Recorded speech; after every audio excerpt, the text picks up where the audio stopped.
आपकी बात आपके साथ।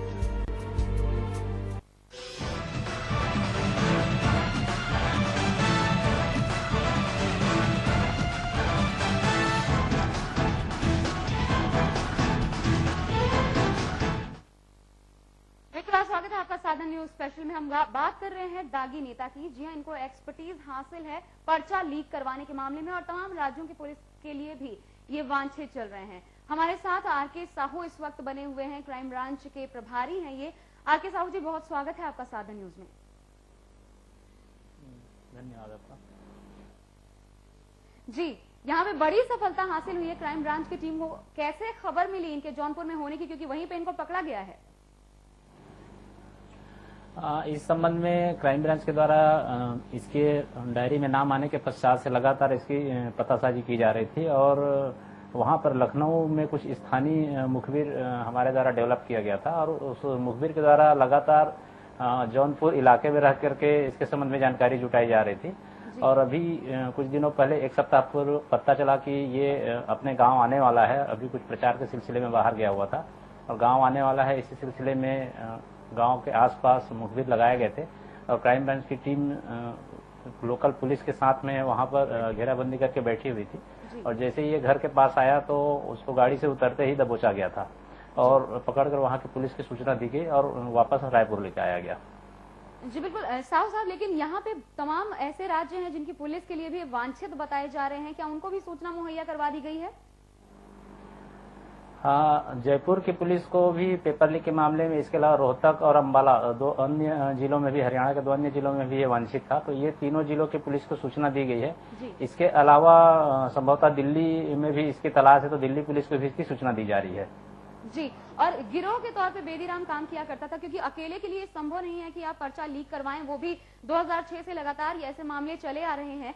तो यहाँ पे कितने लोगों के शामिल होने की उम्मीद आप लोगों को लग रही है? 16 तक रिमांड पे भी है, अब तक कुछ खुलासा किया है?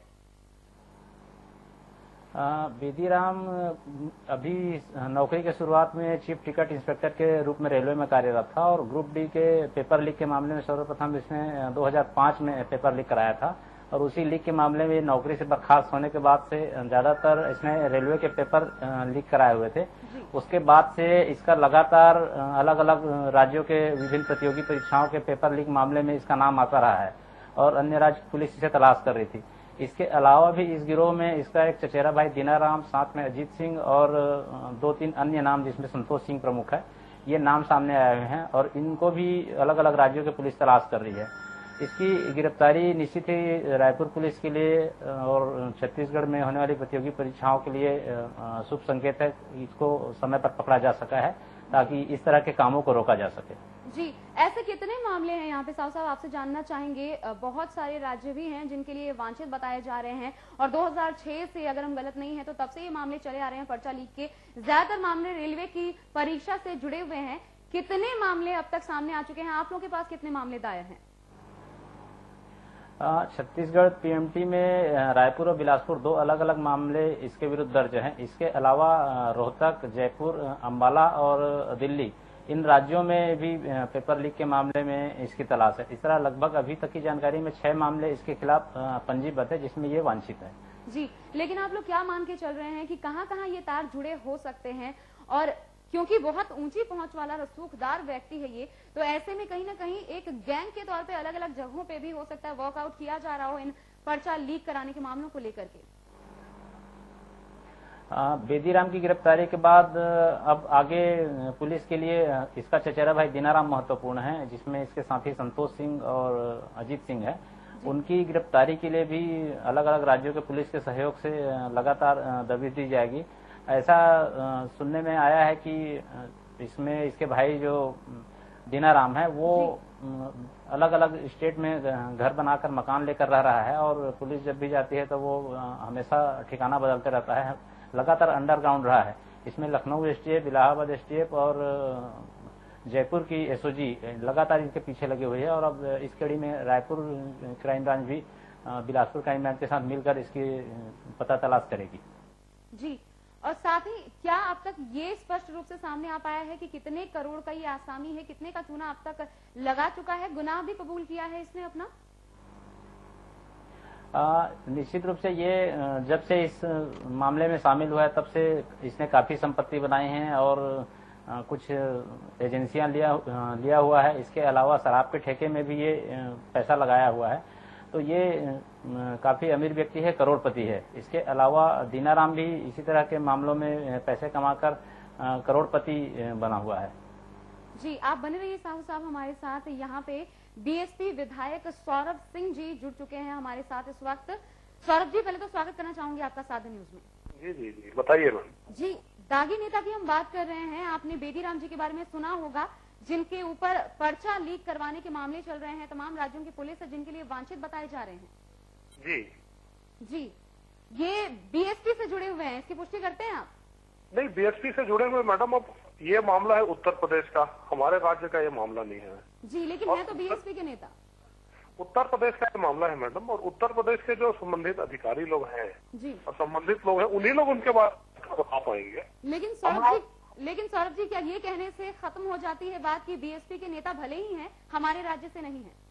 हमारे राज्य के नहीं है वो, तो हम नहीं बता पाएंगे उनके बारे में क्या है कैसा है करके। जी, लेकिन रायपुर में ये पर्चा लीक करवाने के लिए पकड़े गए हैं।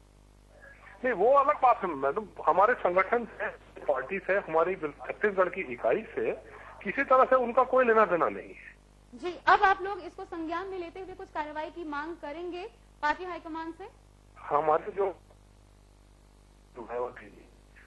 जी सौरभ जी, सुन पा रहे हैं आप हमें? हाँ, हम सुन पा रहे हैं। हमारी जो राष्ट्रीय अध्यक्ष है बहन मायावती जी, वो जो निर्णय लेंगी, निर्णय वही लेंगी, और उनके संज्ञान में हमारे जो प्रभारी महोदय हैं, जो राष्ट्रीय नेता लोग हैं, क्योंकि राष्ट्रीय स्तर का मामला है, उत्तर प्रदेश का मामला है, तो निर्णय उन लोग लेंगे जो निर्णय लेना होगा। जी, लेकिन बात तो ये भी है ना सौरभ जी कि अगर किसी दूसरे पार्टी के ये नेता होते, किसी दूसरे राज्य में पकड़े जाते, तो आप चाहे किसी भी राज्य के होते ये मामला जरूर उठाते। ये हमारे पार्टी का जो मामला है, हम नीचे पार्टी के हमारे इंटरनल फोरम में हम बातों को रख दिए हैं, हम पहले ही रख दिए हैं पार्टी की, बस वहाँ पर। तो बात आप पहुंचाएंगे, इतना आश्वस्त कर सकते हैं? हाँ, हम पार्टी की बात रखाएंगे, छत्तीसगढ़ की जनता की भावनाओं को भी हम हमारे राष्ट्रीय अध्यक्ष को पहुंचाएंगे। चलिए, बहुत शुक्रिया आपका सौरभ जी हमसे बातचीत करने के लिए। तो राज्य का मामला नहीं है ये कह के यहाँ पे बचा नहीं जा सकता है, लेकिन सौरभ जी कुछ यही बता रहे हैं। हमारे साथ रायपुर से आरके साहू जी लगातार जुड़े हुए निरीक्षक हैं क्राइम ब्रांच के।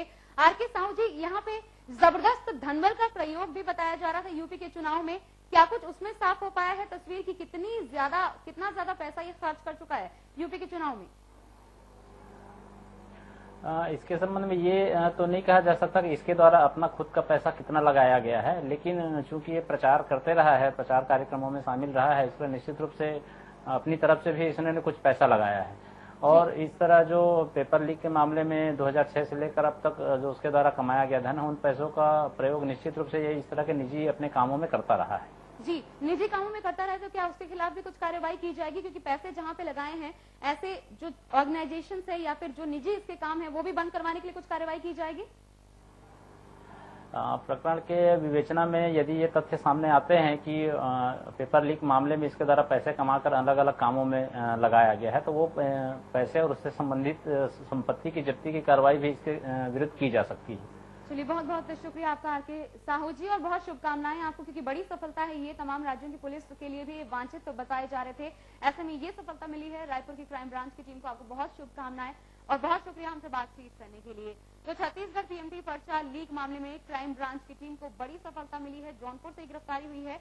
दो तस्वीर हम आपको दिखाना चाहेंगे। गिरफ्त में है बेदीराम, क्राइम ब्रांच के हत्थे चढ़ चुका है बेदीराम, और दूसरी तस्वीर क्राइम ब्रांच की सफलता, बड़ी सफलता इसे मानी जा सकता है, क्योंकि 16 तारीख तक ये रिमांड पे है और उसके कई अहम खुलासे हो सकते हैं। अभी जो चचेरा भाई है दीनाराम, उसकी भी गिरफ्तारी के लिए क्राइम ब्रांच की टीम तमाम कोशिशें कर रही है, लेकिन ये है बीएसपी के दागी नेता।